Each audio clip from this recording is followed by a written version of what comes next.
Let us pray. May the words of my mouth and the meditations of all our hearts be acceptable in thy sight, O Lord, our rock and our Redeemer. Amen.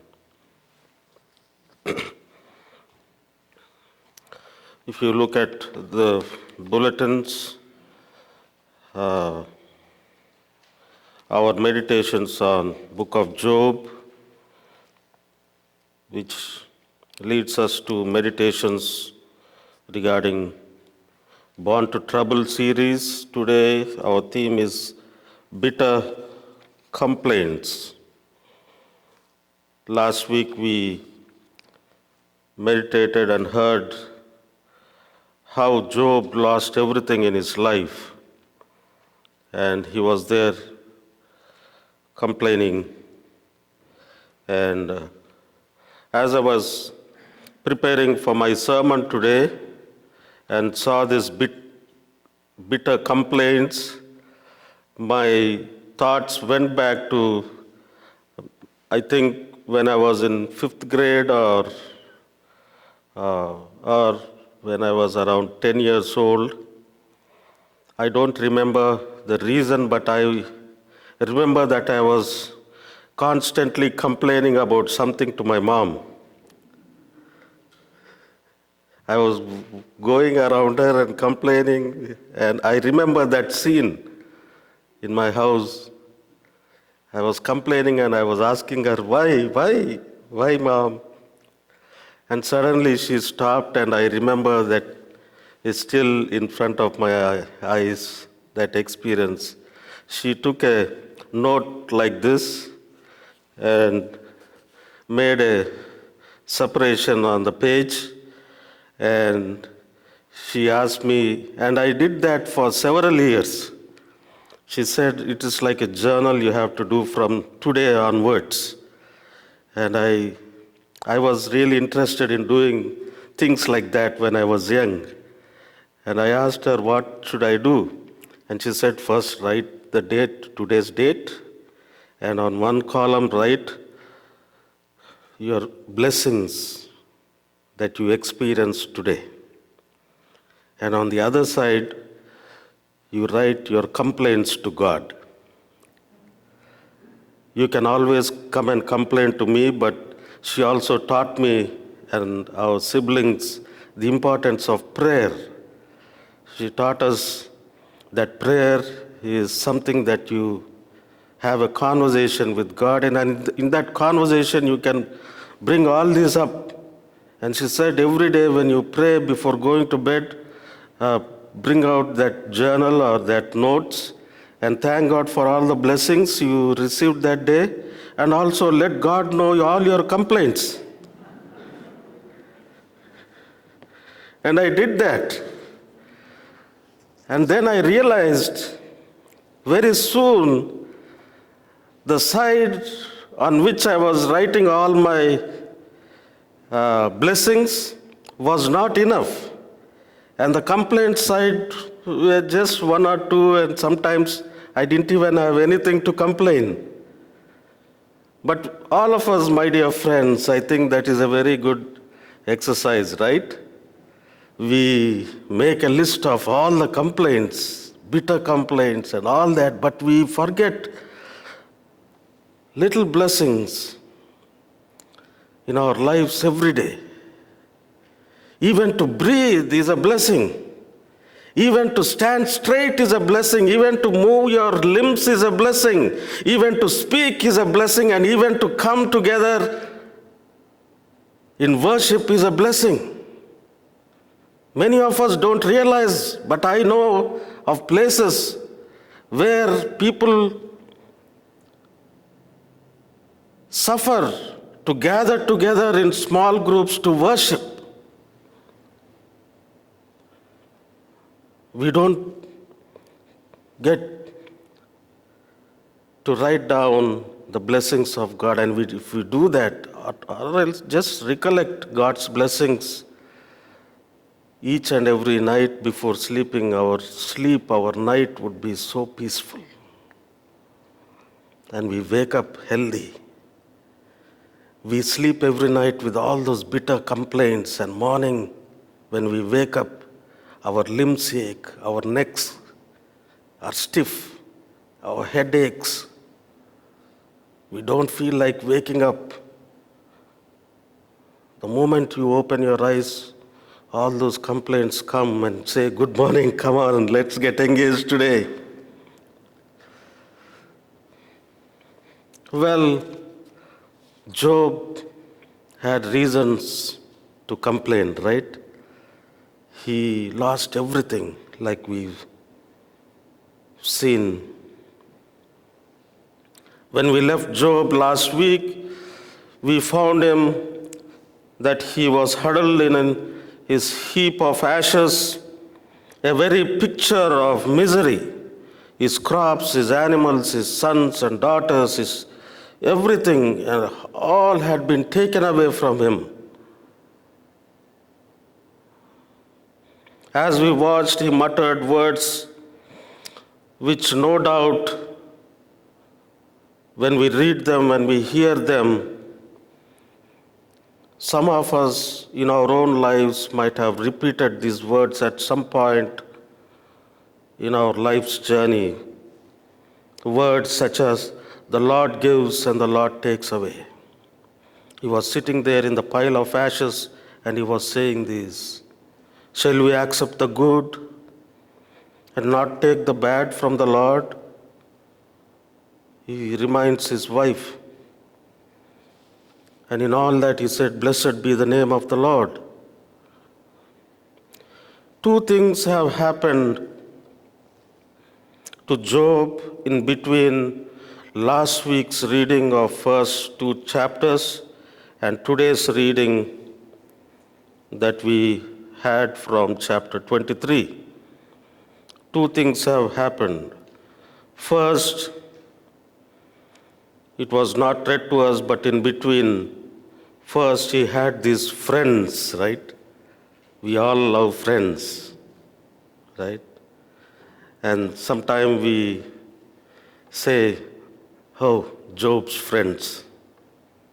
We know what we mean when we say Job's friends, right? Have you ever heard of that phrase? Have you ever encountered any of them in your own life? At first, Job's friends are reduced to silence by the enormity and gravity of his plight. So much loss. They were shocked to see their friend in that situation. At first, Job's friends expressed their sadness, and then they step away and they wait and they sit along with him, around him in silence, accompanying him in a manner which is so often the best of all,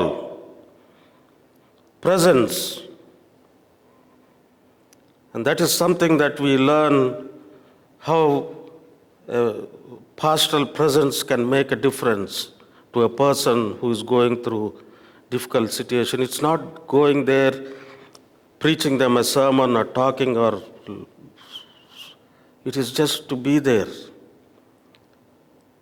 in silence. And they do that, a quiet sharing of grief, a stunned stillness of wonder that so much can go wrong in so little time. But then, as the story progresses, these friends start getting restless.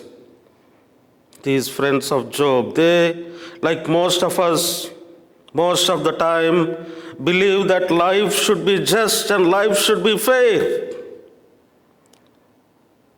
What happened to Job is unjust and it's unfair, they thought.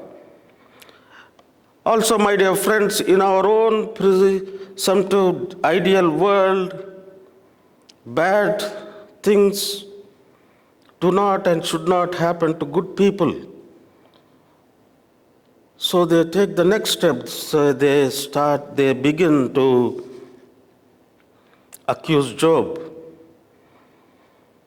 And one of them started, Job, my friend, looking at all this, you must have done something wrong. You must have made some terrible mistakes that we don't know. You must have engaged in evils about which we don't know. The only possible explanation for the calamities that have fallen to you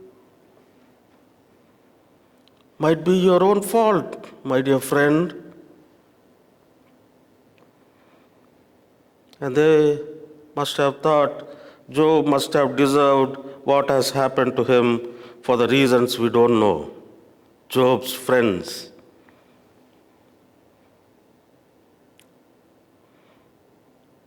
Some of us might have encountered such type of friends, and some of us might have been such type of friends for others. We know those feelings and ideas, don't we, my dear church, every one of us? Have you ever heard about a teenager's bad behavior and muttered slowly with your own friends? Talking about this teenager, you might say, or I might say, those parents, I don't know what's happening in that household.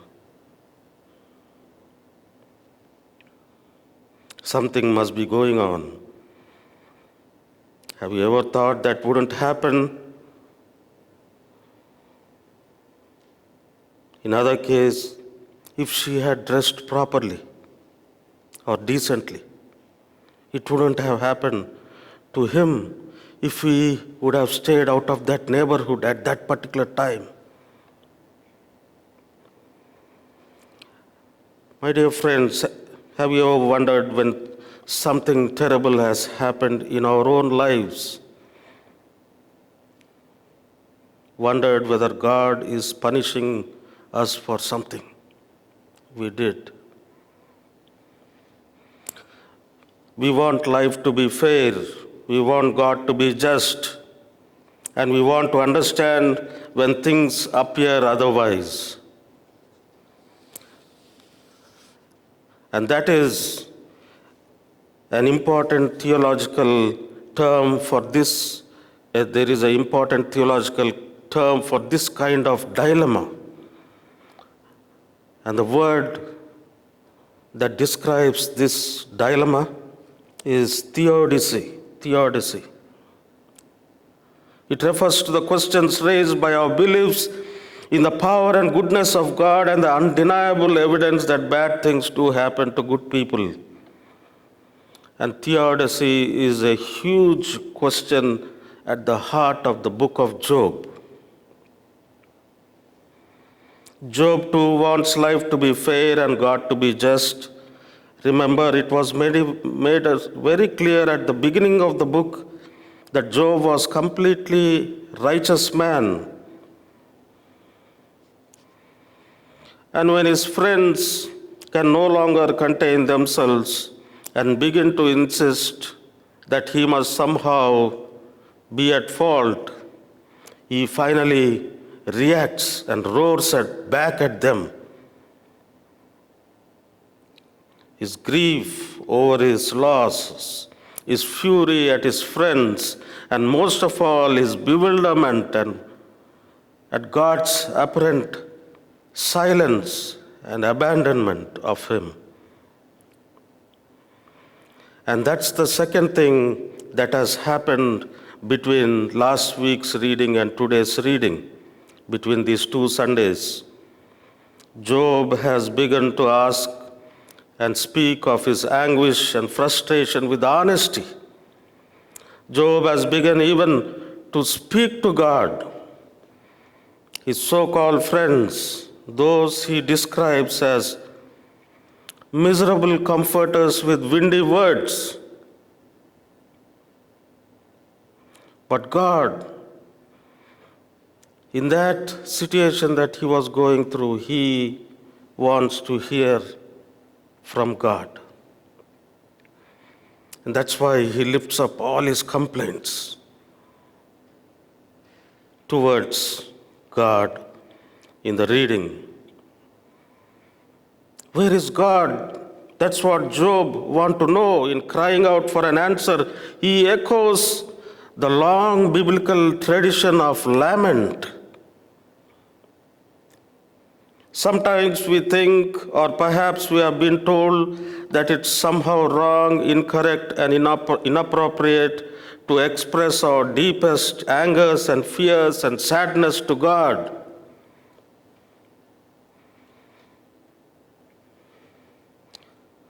I don't know where we get that idea, but we do.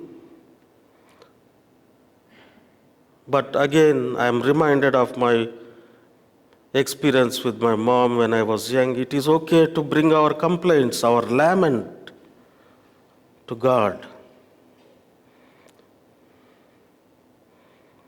Bible is filled with expressions of human unhappiness, human laments poured out to God. The Bible is filled with voices crying out to God, why? How? Where are you, God? What are you thinking and what are you doing in my life? When certain things happen in our lives, when certain things happen in the lives of our loved ones, his words echo the lament of human beings for centuries. Where are you, God? Why have you abandoned me? Those words continue to be heard today. Even in the silence, they insist upon God. Do you know, my dear friends, that one of the most beautiful reflections on God's presence in the entire Bible is found right here in the chapter that was read to us, in the midst of Job's agonizing experience of utter abandonment. Job says, I know that my Redeemer lives. We have a beautiful hymn also, right? I know that my Redeemer lives. And that at last he will stand upon the earth, and after my skin has been thus destroyed, then in my flesh I shall see God, whom I shall see on my side, and my eyes shall behold, and not another.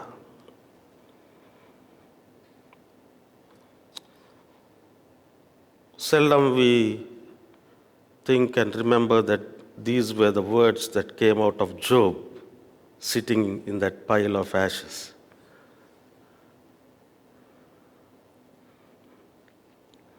From the broken, hurt, bewildered Job, who has lost almost all and is set upon by the comfortless comforters, but is insistent upon God's faithfulness. So insistent, in fact, that in today's reading, Job calls for a trial. As we have heard, and let me read again. Listen to Job when he says, oh, that I knew where I might find him, that I might come even to his dwelling. I would lay my case before him and fill my mouth with arguments. I would learn what he would answer me and understand what he would say to me. Would he contend with me in the greatness of his power? No. But he would give heed to me. There an upright person could reason with him, and I should be acquitted forever by my judge. Job cannot find or see or hear God, but he remains undeterred. The silence of God, it was very silent and indeed scary. And it's difficult for us to interpret. It is difficult for us to interpret the silence of God in our own experiences too. It is scary sometimes. And we know when we, like Job, experience that vast silence, long to know that God is there. We long to know that God witnesses our suffering and hears the protestations we are called to utter. And as I just mentioned, many of us might have experienced that silence of God when we were praying for a loved one. All that we hear back is silence, no answer. We cry out to God, and there seems to be no answer. We pray, pouring out our hearts, only to hear the words echo back without a reply. In our struggle with God's perceived silence, my dear friends, we must take into account an idea that is often alien to our sensibilities: that a prayer was not answered in the way we wanted it answered or thought it should have been answered doesn't mean that an answer did not come directly from God. God promises to answer every prayer. How He chooses to answer back is God's affair. Consider the following ways a clear response from God might be mistaken for silence, utter silence, scary silence of God. Sometimes our prayers are answered, but sometimes silence comes back to us. And we mistake that silence. Mistaken for silence sometimes can be God's answer, saying us a firm no. Or God saying us, not now. Or God saying in response to our prayer, never.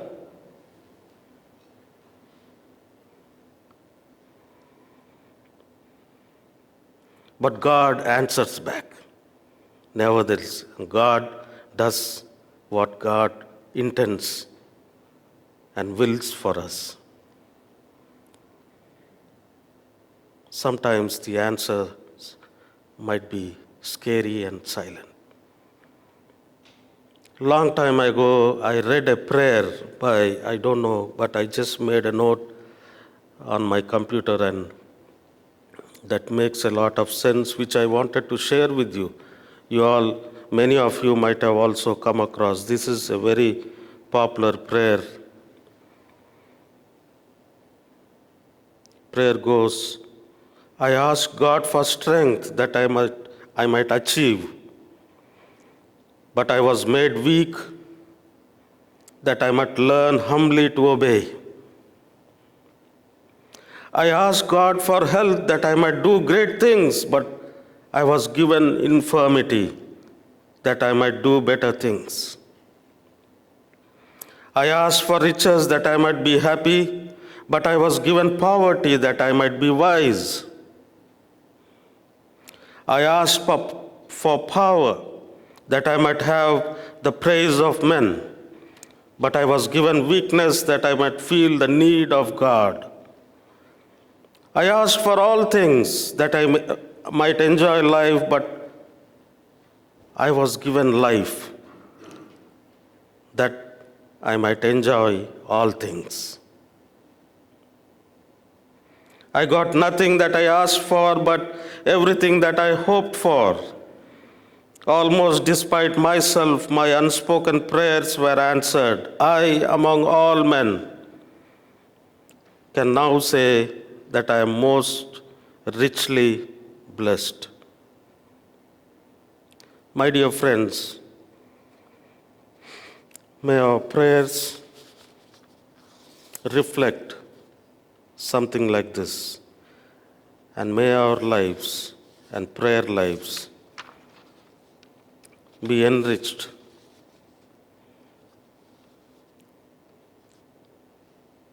by what we learn and hear from Job And may God continue to be with us, and may God help us to feel God's presence in our lives at all times.